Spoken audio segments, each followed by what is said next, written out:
Jumpy, jumpy. Sitty, sitty. Yes, sit. Hi. Say hi. Hi, guys. Hi, Boboch. Hi guys, my name is Harshal. Welcome to my vlog. This vlog is regarding relocation process for pets from India to Europe. We have moved our Joey here, who's very sleepy, from India to Europe just recently, and we put a reel on Instagram regarding it, and it went viral. And a lot of people asked us about the process, so here is the video for it. And if you've not seen that reel, you should follow us on Instagram. We go by Shanti Monty. He's my cute Jojo. Hi Jojo, say hi.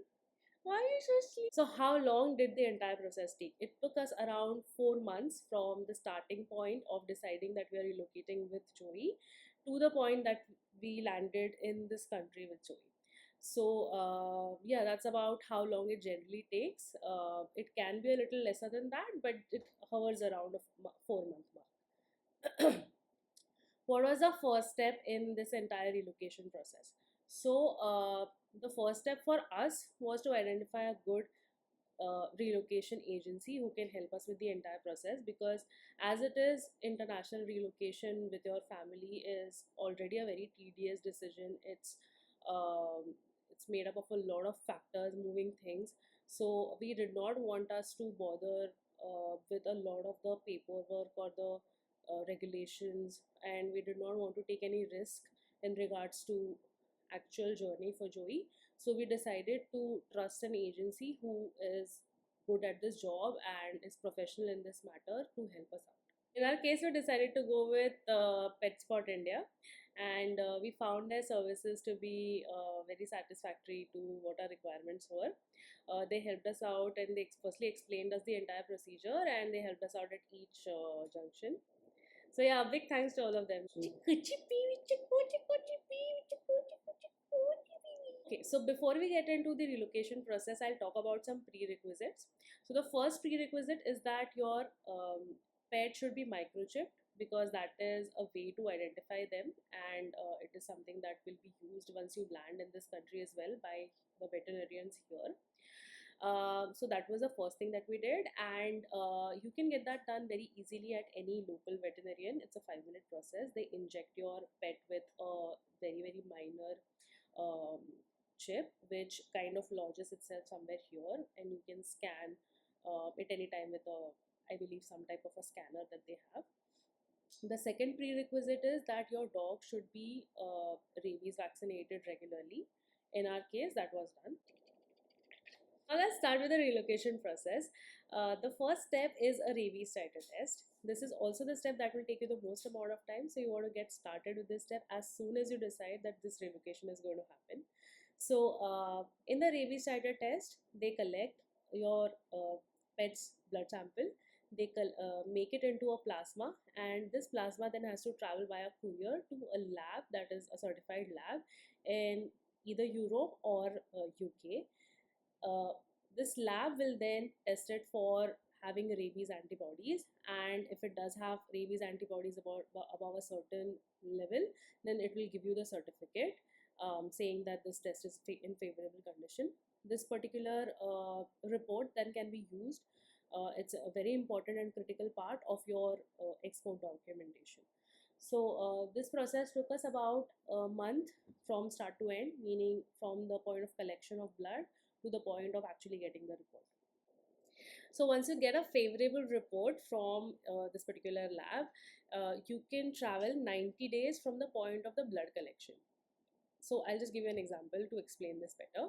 Let's say if you got your dog's blood collected on 22nd of June of 2025, you can travel with your pet after on or after 22nd of September 2025, granted that you got a favorable test report. Now this test report may have come on 1st August 2025, it doesn't matter. The 90 days starts from the point of collection of your dog's blood sample. Let's come to the second step, which is getting a crate for your dog. So since our dog is a golden retriever, he is a kind of larger breed, so we got a 48-inch crate for him. uh, this crate has to be IATA certified airlines only allow IATA certified crates. They may deny you boarding at the airport itself, so please make sure that you don't risk this part. Also, a very important part is crate training. Since your dog will be spending a large amount of time in this crate in a long journey in unfamiliar place without any human presence, it's very important that the dog doesn't suddenly feel shocked by being caged. They need to be familiarized with this particular crate and should have a sense of home in this. That's what we at least try to do. We trained our dog for about 3 weeks, and we kind of built up the time that he was spending in the crate over a period of days. And yeah, we kind of gamified it for him, so that he doesn't feel that he's getting caged inside. Now the next step is to get your flight tickets done. So in our case, we were traveling to a country which doesn't have a direct flight from India. So what we had to do is we decided to take a direct flight to a place that is nearby. We did have a connecting flight available, but we did not choose to do that because we did not want to go through the experience, or Joey to go through the experience of moving from one flight's cabin to another flight's cabin. I think that is even more of a hassle, so it's just better to kind of just get a direct flight and then maybe travel by road is what we decided. Now coming to the flights booking part, so we first connected with Lufthansa, which was our airline of choice. We called them and we checked whether they had sufficient crate space in their airline on the particular date that we were traveling, or the particular flight that we were thinking of booking our tickets on. They confirmed that yes, they had sufficient space, and then only we went ahead and booked the tickets for us. Once we had booked the tickets, we again called them and we asked them to add animal on hold. So that's what they did, and then we had the confirmation that we can travel with Joey. Now, this animal on hold is only a confirmation or a reservation which is added on your particular flight booking. The actual amount to be paid for your pet's journey will be calculated at the airport. So, for in our case, it was calculated when we submitted our luggage and got our boarding passes. That's when they did it for us. They weighed Joey and with the crate, and the according to the weight they have some rules, and that's how they charge us for the actual animal on hold part. Next step is to get an export NOC. So this has to be done in the last week of your actual flying. So once you have the tickets, uh, as your journey is approaching, you can do it around third or fourth day of when you're before you're going to fly. So like I said, the tickets are required as well for this. So in our case, we had to go to the government office in Kopar Kharane because we were going to fly from Mumbai. Tishi, Ishonji Bonji, Ishonji फ्लावरचं दिसतच नाही इथे. Ishonji Shonji Kuchi Chati. So now coming to the actual journey, it was a very tough 4 months leading up to this journey, because not only were we leaving our country, our people, our family behind, we were also very anxious about this entire journey, how it will go for our pets safety and our pet's mental health as well, because we had never left him alone. Like when we did not have any friends or family to take care of him, if we had any travel plans, we had actually cancelled so many travel plans before this, so we did not ever want to leave him alone with strangers. So just imagine having done that for 3 years, and then you're trusting complete strangers with your pet in air. It's very scary, no doubt about that, but we had 4 months to mentally prepare ourselves, and we tried our best to convert that anxiety into faith. We led into it with faith. We thought great thoughts, we thought positive energy full time, and we gave that energy to our pet as well. We made sure that he was not feeling anxiety from us at the point that he was taken away from us at the airport. We made sure that he um, he only saw that it is just a normal situation where my mom and dad have separated for some time. They've probably gone out to have some dinner or something, and they will quickly come and collect me in some time. That's what we tried to leave him with. So now coming to the to do's on the day of flight. So we made sure that we fed our pet 2 to 3 hours before reaching the airport, meaning around 6 to 7 hours before the actual flight. This helped us ensure that while he was feeling adequately full, he was not so full that he will, puke with, a lot of anxiety. So we made sure that he got enough time to do his walks and to tire him out before we reached the airport as well. On the day of travel, I will enlist whatever I can think of in terms of the documents that we had collected in this process so far, which were very important to travel with. But I will again mention here that I would suggest that you enlist an agency's help who can professionally guide you through this process. Please do not take my word or only my word for it. So, now I will tell you our actual travel experience. We reached the airport, we went up to the check in counters, we gave them our luggage, we told them that we have an animal on hold reservation. So they asked Joey to be put in the crate, and the crate to then be put on the weighing part of where they put the suitcases. That's where they weighed him, and that's how they charged us for the animal on hold part. Once this was done, Joey was handed over to their assistant staff, which helps with the taking care of like the additional baggage. In this case, this was going to be Joey and Joey's crate. So this is where Joey was taken away from us. He was taken to area where they put much larger baggages in. So that's where they had kind of parked him before the flight was boarded. So once the boarding starts, they take all of this extra large luggage and they put it in the cabin part of the flight. The cabin does have air pressure, however, it's only in the worst case scenarios where deoxygenation happens throughout the entire flight, in which case oxygen masks drop for you as well as passengers. Only in that case, oxygenation is not available in the cabin part. This is a worst case scenario.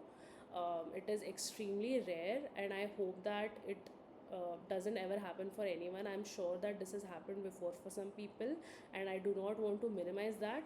However, it's an extremely rare probability. That is what at least we led with as belief.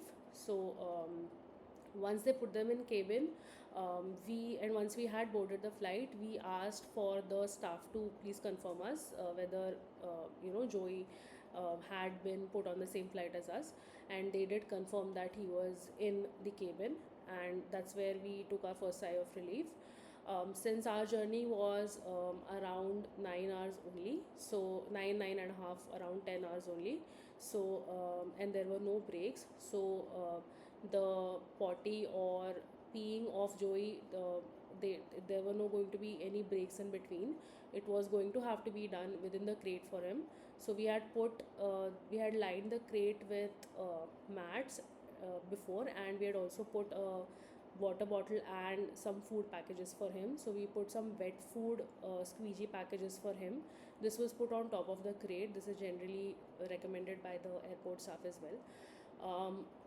We also make sure that we left some smaller toys that the pet is familiar inside the crate, so that they don't feel completely alone. And once we landed and we did our immigration, which is where they saw our passports and allowed us to come inside the country, once that point happened, only then were we allowed to come to the luggage part of things, and that's where we located Joey.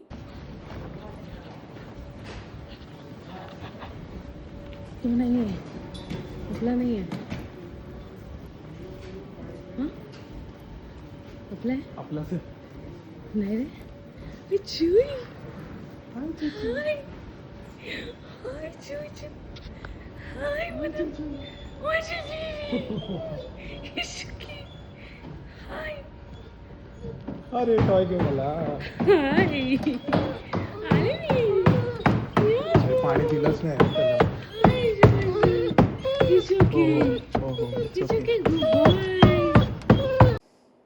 This is where we finally met our baby, and we were reunited, and we were we we were completely ecstatic looking at Joey. He was anxious. He was a bit scared. He was shaking, but he wasn't um, harmed, or he was looking physically fit and fine, and we were very happy with that, and we gave him a very big hug, and he was literally fine within 5 minutes.